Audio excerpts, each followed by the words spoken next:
मेरा 20 साल का नौकर रामू हमेशा मेरे आगे पीछे घूमता रहता था। मैंने उसे छोटा समझा था, लेकिन एक दिन उसने मुझसे कहा, मालकिन, मुझे छोटा समझने की गलती मत कीजिए। उस रात जब मैंने उसे देखा तो मैं आश्चर्यचकित हो गई थी, क्योंकि उस रात रामू ने 20 साल के लड़के की तरह नहीं, बल्कि 30 साल के आदमी की तरह मेरा। हेलो दोस्तों, आज की इस अनोखी कहानी में आप सभी का स्वागत है। जब से रामू मेरे पास सोने लगा था, तब से मेरे शरीर में बदलाव आने लगे थे। मुझे लगा था कि रामू छोटा है और उसे कुछ समझ नहीं आता होगा, लेकिन धीरे धीरे उसके असली रंग मुझे दिखने लगे। मैंने कभी सोचा भी नहीं था कि 20 साल का लड़का मेरी तरह की 40 साल की महिला को इतना सुख दे सकता है। रामू 20 साल का था। उसे मैं गांव से अपने घर काम के लिए लाई थी। मेरे घर में सिर्फ मैं और मेरा 1 साल का बेटा था। जब मैं काम पर जाती थी तो रामू मेरे बच्चे की देखभाल करता और वह मेरे घर में ही रहता था। मैं बिना शादी के मां बन गई थी। मेरे प्रेमी ने शादी का झांसा देकर मुझसे प्रेम का खेल खेला। जब मैं गर्भवती हो गई तो मैं उसके घर गई और वहां मैंने देखा कि उसकी शादी हो रही थी। उसने मुझसे प्रेम का नाटक किया और किसी और लड़की से शादी कर ली थी। मेरे पेट में पल रहे बच्चे को मारने का मेरा मन नहीं हुआ, और जब मैंने गर्भपात कराने का सोचा, तब तक समय निकल चुका था। मैं 5 महीने की गर्भवती हो चुकी थी। मेरे माता पिता ने मुझे और मेरे बच्चे को स्वीकारने से इनकार कर दिया। तब मैं अकेली रहने लगी। कई महीने पहले मैं अपने गांव गई थी, अपने दादा के 100वें जन्मदिन के लिए। मेरे दादा ने मुझे जन्मदिन का निमंत्रण भेजा था और इसलिए मैं गांव गई थी। मेरे बेटे को वहां सिर्फ मेरे दादा ने ही प्यार से गोद में लिया था। आरव उनके पास खेल रहा था। तभी ऑफिस से मेरा फोन आया और मैं कुछ देर के लिए फोन पर बात करने के लिए बाहर चली गई। जब मैं वापस आई तो मेरा आरव दादा के पास नहीं बल्कि घर के एक नौकर के पास था। मैंने देखा कि आरव उस नौकर के पास अच्छे से खेल रहा था। मैंने अपने बच्चे को उस नौकर से लिया और वहां से जाने लगी। तभी उस नौकर ने मुझे रोका। वह कहने लगा, मालकिन, मुझे थोड़ी मदद चाहिए। मुझे पैसे की नहीं बल्कि काम की जरूरत है। उसने अपना परिचय दिया और कहा, मैं रामू हूं। मैं इस घर में गाय भैंस के गौशाले की सफाई का काम करता था, लेकिन अब बड़े साहब गाय भैंस बेचने की बात कर रहे हैं। अगर आपके पास कोई काम हो तो दीजिए। मुझे काम की बहुत जरूरत है। मेरे माता पिता भी मजदूरी करते हैं। मुझे काम की बहुत जरूरत है। तब मैंने कहा, मेरे बच्चे की देखभाल का काम है, लेकिन इसके लिए तुम्हें शहर चलना होगा। इस काम के लिए मैं तुम्हें 5,000 रुपये महीना दूंगी। रामू मेरे साथ शहर आने के लिए तैयार हो गया। आरव उसके साथ अच्छे से रहता था और यह देखकर मैंने रामू को अपने घर लाने का फैसला किया। रामू तब से मेरे घर में ही रहने लगा। उसने कहा कि हर 4 महीने बाद जब थोड़े पैसे जमा हो जाएंगे, तब वह अपने गांव जाएगा। रामू दिन भर मेरे बच्चे की अच्छे से देखभाल करता और घर के कामों में भी मेरी मदद करता। रामू को घर आए 1 महीना हो चुका था और इस 1 महीने में उसने मेरा दिल जीत लिया था।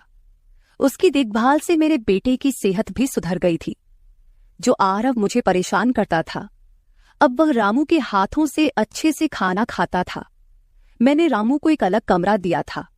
एक दिन रात में आरव बहुत रोने लगा। किसी भी तरह से वह शांत नहीं हो रहा था। बच्चे के रोने की आवाज सुनकर रामू मेरे कमरे में आया और उसने आरव को मुझसे ले लिया। रामू के पास जाते ही आरव शांत हो गया था। रात बहुत हो चुकी थी। आरव रामू को छोड़ नहीं रहा था, तो मैंने रामू को अपने कमरे में ही सोने के लिए कह दिया। सुबह जब मैं उठी तो आरव रामू से लिपटकर सो रहा था। उस रात के बाद से रामू आरव के लिए मेरे कमरे में सोने लगा। रामू के आने के बाद सब कुछ अच्छे से चल रहा था। रामू के काम से खुश होकर छुट्टी के दिन मैं उसे मॉल लेकर गई। वहां मैंने उसके लिए अच्छे कपड़े खरीदे और सैलून में जाकर उसकी नई हेयर स्टाइल बनवाई। रामू देखने में अच्छा था, लेकिन वह एकदम साधारण तरीके से रहता था। उस दिन मैंने उसका पूरा लुक ही बदल दिया था। उसे नए अंदाज में देखकर मैं भी उस पर विश्वास नहीं कर पा रही थी। कल तक जो एक साधारण सा नौकर था, वह इतना हैंडसम और स्मार्ट दिख सकता है, इसकी मैंने कल्पना भी नहीं की थी। मॉल से हम घर आए तो आरव आते ही सो गया था। मैंने उसे कमरे में बिस्तर पर सुला दिया और पानी पीने के लिए बाहर जाने लगी। तभी रामू मेरे लिए पानी लेकर आया। पानी पीकर मैंने गिलास रखा और रामू मुझे तब से ही एकटक देख रहा था। जैसे ही मैंने गिलास रखा उसने मुझे गले लगा लिया। कई सालों बाद किसी पुरुष ने मुझे गले लगाया था। मैंने उसे खुद से दूर किया। तब रामू ने कहा, मालकिन, आपकी वजह से आज पहली बार मैंने खुद से प्यार करना सीखा है। जिंदगी बहुत खूबसूरत है, बस इसे जीना आना चाहिए। आज आपने मेरा कायाकल्प करवा कर मुझ पर बहुत बड़ा उपकार किया है। मैं सच में बहुत अच्छा दिख रहा हूँ। रामू के चेहरे पर खुशी देखकर मैं भी खुश थी। अगले दिन से वह बहुत स्वच्छ और सलीके से रहने लगा था। वह 20 साल का था, लेकिन गांव का लड़का होने के कारण उसकी कद काठी अच्छी थी। वह घर में भी रोजाना कसरत करता था। उसकी लंबाई भी ठीक ठाक थी। मैंने उससे उसकी पढ़ाई के बारे में पूछा था, लेकिन उसने कहा कि अब उसका पढ़ाई से मन उठ गया है। हर सुबह ऑफिस जाने से पहले मैं अपने बच्चे को दुलार कर ऑफिस के लिए निकलती थी। आज जब मैं ऑफिस के लिए निकलने से पहले आरव को चूमने गई, तब वह रामू की गोद में था। अचानक आरव ने अपनी गर्दन घुमाई और मेरे होंठ रामू के गाल पर जा लगे। मुझे बहुत शर्मिंदगी महसूस हुई। मैंने उससे माफी मांगी और ऑफिस के लिए निकल गई। शाम को जब मैं घर आई, तब भी मैं रामू की आंखों में नजर नहीं मिला पा रही थी। रामू ने आरव को खाना खिलाकर सुला दिया था। फिर हम दोनों ने साथ में खाना खाया। खाना खत्म करने के बाद मैं अपने कमरे में गई। वहां मैं अपनी दवाइयां ले रही थी। मुझे माइग्रेन की समस्या थी, उसी की दवा मैं ले रही थी। दवा लेने के बाद भी मेरा सिर बहुत दर्द कर रहा था। मैं अपने कमरे में सिर पकड़कर बैठी हुई थी। कुछ देर बाद रामू कमरे में आया। मुझे इस हाल में देखकर उसने पूछा कि क्या हुआ। जैसे ही उसे पता चला कि मेरा सिर दर्द कर रहा है, उसने मेरे सिर की मालिश शुरू कर दी। रामू की मालिश से मुझे आराम मिल रहा था। धीरे धीरे मुझे गहरी नींद आने लगी। उस रात मुझे बहुत अच्छी नींद आई थी। अगले दिन हमारे ऑफिस में ट्रेडिशनल डे का फंक्शन था और इसके लिए मैंने गुजराती लुक अपनाने का फैसला किया। मैंने घाघरा पहन लिया था, लेकिन स्कर्ट का नॉट बांधने में मुझे दिक्कत हो रही थी। तब मैंने रामू को कमरे में बुलाया और उससे नॉट बांधने को कहा। नॉट बांधते समय उसका हाथ मेरी खुली पीठ पर से गुजर रहा था। मैंने उसे छोटा समझा था, इसलिए मैंने उसे यह काम करने के लिए कहा था। मेरे पास और कोई विकल्प भी नहीं था। तैयार होकर जब मैं जाने लगी, तो रामू ने मुझे रोका और अंदर से काजल लेकर आया। उसने मेरे कान के पीछे काजल लगाया और कहा, मालकिन, अब आपको किसी की नजर नहीं लगेगी। आप बहुत सुंदर लग रही हैं। उसकी बात सुनकर मैं हंसी और चलने लगी। उस दिन शाम को जब मैं घर आई, तो मेरे साथ मेरी एक सहेली और उसका प्रेमी भी आया। रामू ने आज बहुत अच्छा खाना बनाया था। मेरी सहेली प्रिया 4-5 दिन मेरे घर रुकने वाली थी। अगले 3 दिन उसका प्रेमी भी मेरे घर पर था। अगले दिन रात को रामू ने खाना बनाया और प्रिया और उसके प्रेमी को खाने के लिए बुलाया, लेकिन वे दोनों कमरे में ही ड्रिंक कर रहे थे। प्रिया तो बहुत ज्यादा पी चुकी थी। वह खाना खाए बिना ही सो गई। उसका प्रेमी रोहन हमारे साथ खाना खाने बैठा। उसने कहा, प्राची, तुम प्रिया से भी ज्यादा सुंदर हो। रोहन के बोलते ही रामू उसे गुस्से से देख रहा था। खाना खत्म करने के बाद रोहन अपने कमरे में चला गया। उसके जाते ही रामू मुझसे कहने लगा, मालकिन, आपके ये कैसे दोस्त हैं? मुझे उस आदमी की बात बिल्कुल भी अच्छी नहीं लगी। तब मैंने रामू से कहा, मैं तुझे घर के सदस्य की तरह मानती हूँ। इसका यह मतलब नहीं कि तू मेरे मेहमानों से कुछ भी कहे। तेरा काम है आए हुए मेहमानों की सेवा करना, इसलिए तू सिर्फ वही कर। बाकी मुझे कुछ सिखाने की जरूरत नहीं। रामू को डांट कर मैं अपने कमरे में चली गई। मैंने उसे डांट दिया था, फिर भी वह मेरे लिए पानी लेकर आया। तब मैंने अपनी दवा ली और पानी पीकर सो गई। आज रामू मेरे कमरे में सोने नहीं आया था, ऐसा मुझे लगा। लेकिन सुबह जब मेरी आंख खुली, तो मैंने उसे अपने बगल में पाया। सुबह मेरी आंख खुली तो मेरे सामने प्रिया थी। वह बहुत गुस्से में लग रही थी। रामू को मेरे सामने लाया गया। उसके हाथ में प्रिया की ओढ़नी बंधी हुई थी। प्रिया ने कहा, तुम्हारे इस देहाती नौकर ने मेरे प्रेमी का हाथ तोड़ दिया है। रामू बस सिर हिलाता रहा और बोला, मालकिन, मैंने कुछ भी नहीं किया। रात को रोहन साहब नशे में थे, तभी उनका संतुलन बिगड़ गया होगा और वे गिर गए होंगे। रामू भला रोहन साहब पर हाथ क्यों उठाएगा? प्रिया अब भी नशे में लग रही थी, ऐसा मुझे लगा। रामू ने मेरे लिए उन दोनों से माफी मांगी। प्रिया और रोहन तभी वहां से चले गए। रामू मुझसे भी माफी मांगने लगा। मुझे पता था कि उसने कुछ नहीं किया था। आज मैंने छुट्टी ली थी क्योंकि कई दिनों से मैं बहुत व्यस्त थी। आज सोचा कि खुद के लिए थोड़ा समय निकालूं। नाश्ता करने के बाद मैं फिर से 1 घंटे के लिए सो गई। आरव भी मेरे साथ सो गया था। उठने के बाद मुझे 1 कप चाय की जरूरत महसूस हुई। मैं रामू को चाय बनाने के लिए पुकार रही थी, लेकिन उसकी तरफ से कोई जवाब नहीं आ रहा था। उसे ढूंढते ढूंढते मैं उसके कमरे में गई। वहां जाकर देखा कि रामू अभी अभी नहाकर बाथरूम से बाहर आया था। उसने शर्ट नहीं पहनी थी। मैंने पहली बार उसे इस तरह देखा। रामू का शरीर बेहद मजबूत था। उसका शरीर किसी योद्धा की तरह दिख रहा था। मैं उसे टकटकी लगाकर देख रही थी। मुझे उस वक्त कोई होश नहीं था। कई सालों बाद मैं किसी जवान पुरुष को इस तरह बिना कपड़ों के देख रही थी। मैं उसे टकटकी लगाए देख रही थी। तभी रामू ने मुझे आवाज दी। वह मेरे सामने शर्ट पहनकर खड़ा था, फिर भी मैं अपनी सुध-बुध खोए उसे देख रही थी। उसने मेरी आंखों के सामने चुटकी बजाई। तब मैं होश में आई और उससे कहा कि मेरे लिए चाय बना दे। आज घर में ही थोड़ा खुद का स्किन केयर करने का सोचा, इसलिए दोपहर के समय मैं अपने कमरे में अपना पार्लर चलाने लगी। उस समय मैंने शॉर्ट्स और गाउन पहन रखा था और मैं अपने पैरों का वैक्सिंग कर रही थी। वैक्सिंग करते समय गलती से मैंने थोड़ा ज्यादा गर्म वैक्स अपने पैर पर लगा लिया, जिससे जलन हुई और मेरे मुंह से तेज आवाज निकल गई। मेरी आवाज सुनकर रामू दौड़ता हुआ मेरे कमरे में आया। उसने मेरे जले हुए पैर को देखा। उसने मेरे पैर से गर्म वैक्स हटाया और वहां क्रीम लगा दी। उसके हाथ बार बार मेरे पैर पर अनजाने में फिर रहे थे और उस वक्त मेरे मन में जो भावनाएं उत्पन्न हो रही थीं, उन्हें व्यक्त करना मेरे लिए मुश्किल हो रहा था। रामू की नजर मुझ पर पड़ते ही मैं दर्द से कराह उठी।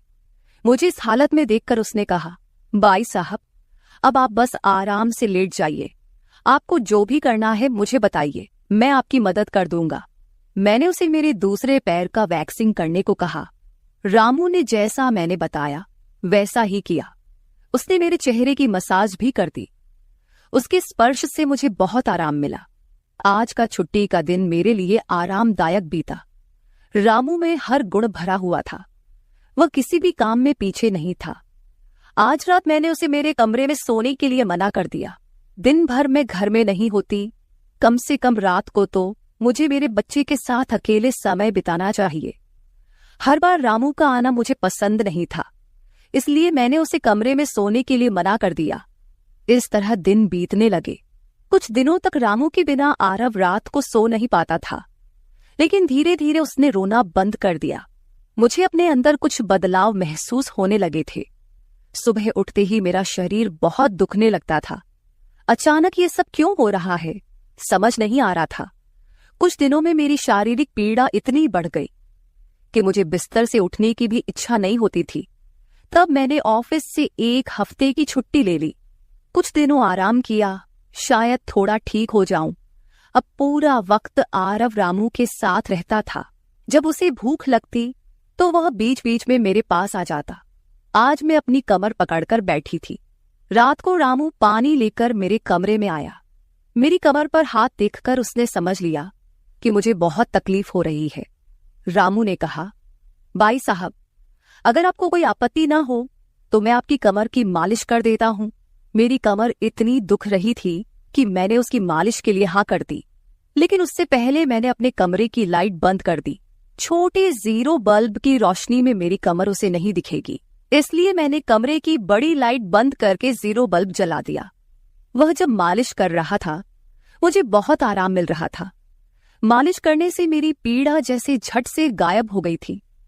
मालिश करते समय रामू ने मुझसे पूछा, बाई साहब, आपको आरव के पिता की कभी याद नहीं आती? आप इतनी सुंदर और जवान होकर भी अभी तक अकेली क्यों हैं? उसके सवाल का मेरे पास कोई सही उत्तर नहीं था।